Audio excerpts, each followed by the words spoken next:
Although I do not think Anna Scott needs an introduction to a single one of you, she's required to have one anyway, so here's my attempt to sum up Anna Scott in 1 minute.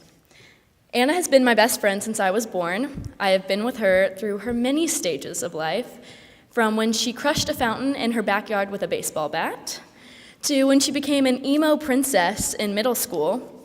Anna has always been a charismatic person. She is intelligent and wise beyond her years. Everybody loves Anna. She's probably the funniest person you will ever meet, and she's the person you call when you need advice or you're just having a really bad day and need someone to cheer you up. I can't wait to hear what our very own emo princess, Craig, Miranda, Goofy Goober, Anna, the New Orleans local, mayor of J.A. Biztown, Upland Ace 21, but most importantly, as Nick Coletti said himself, a savage girly pop. So please help me in welcoming the class of 2018's very own Anna Elizabeth Scott.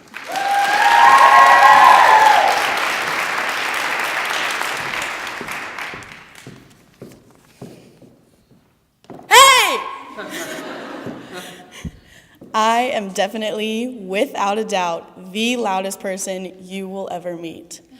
A typical day in my life at school involves me annoyingly singing, getting shushed in class, and of course, screaming at the top of my lungs.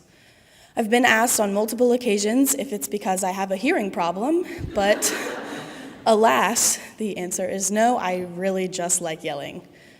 Ever since I was little, according to my dad, I talked just to hear myself talk. I would always deny this very defensively because I never thought it was true. In retrospect, I most definitely talked just to hear myself talk. My voice was something that I used all day, every day. However, my extremely loud voice and personality have not always been a good thing for me. I was not always the loud and crazy person you see in the halls today. Throughout my childhood, I really struggled with paying attention and being present in class. Every single one of my report cards said that I had no self-control and that I distracted other students. I was constantly being told to be quiet or calm down. Although all of those things are true, 11-year-old Anna did not listen and kept on talking. Eventually, I was recommended to be tested for ADHD. Of course, I tested positive, and that was that. I was put on medicine, and my life completely changed. I wasn't the same person on ADHD medicine. I didn't think anything was funny, and I found no joy in seeing my friends like I'd used to. My once funny and outgoing personality was erased from my entire existence. I lashed out on friends and family and was always in a bad mood. No one wanted to be around me until they knew that the medicine had finally worn off. My voice had become silent. My grades improved tremendously, but that's all anybody seemed to care about. All I wanted was just to be myself, but the medicine was taking that away from me. Eventually, I just ended up taking the medicine for the last couple of years of middle school and then finally convinced my mom that I didn't need it anymore. Starting freshman year, I was not going to be on ADHD medicine. Over my high school career, I tried to learn how to cope with my excessive yelling. Ms. Belskis might disagree with this, but in most of my classes after freshman year, I was somewhat able to control my actions. Year after year, it became easier for me to be a student in the classroom and a party animal in the hallways. Because I was told to be quiet for so many years, I have made it my mission to try as hard as possible to get all of my energy out during the 5 minutes we have in between classes. I'm notorious for sprinting up to people just to hug them, making weird noises and faces at the middle schoolers to confuse them, or just yelling "hey" really loudly to anyone that smiles at me. I am no longer silent.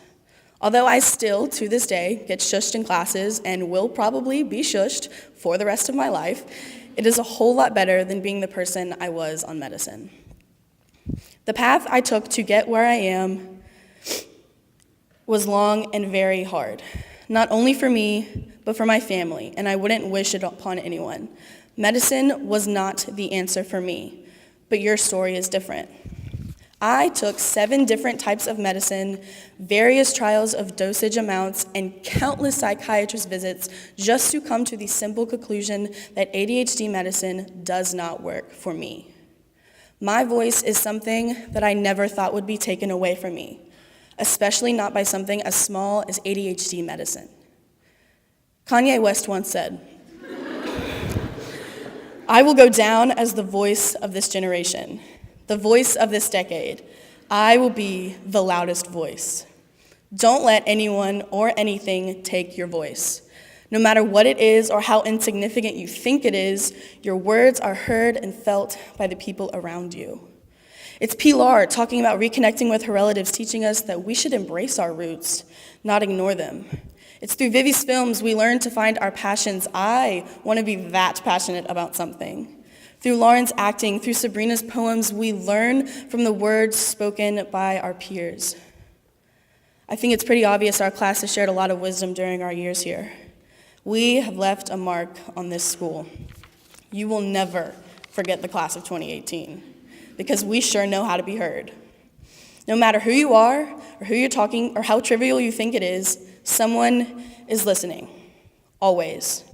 The world needs to hear what our beautiful St. Mary's minds are thinking, so speak up. Thank you.